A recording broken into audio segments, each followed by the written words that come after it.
అబ్బో పిల్లగా, మస్తు నవ్వుతున్నావు. ఎందుకు, ఏమైంది? ఏమైందో నీకు తెలవదా అవ్వ? నిన్ననే నాకు పెళ్లి కుదిరింది.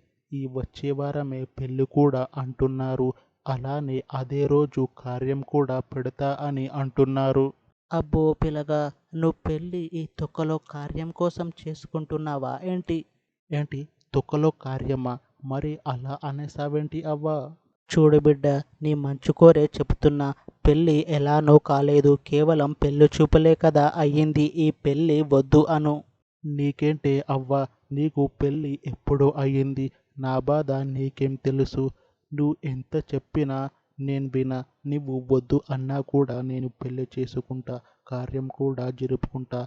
నువ్వు ఏం చేసుకుంటావో చేసుకోపో నీ యక్క. ఏంటి బంగారం, ఈ మాత్రం దానికి మా అమ్మతో గొడవ పడతావా? ఊకో, నేనే అన్నం కూర చేస్తా, అలానే బట్టలు కూడా పిండేస్తా. నువ్వు ఈరోజు పడుకో, నేను ఉన్న కదరా బంగారం. అబ్బో పిల్లగా, రోజు బాగానే జరుపుకుంటున్నట్టున్నావుగా కార్యం. అబ్బా, రోజేం కర్మనే అవ్వ. ప్రతిరోజు ప్రతి పూట ప్రతి నిమిషం జరుపుకుంటున్న కార్యం. నేను అప్పుడే చెప్పిన, విన్నవా నా మాట? అనుభవించు.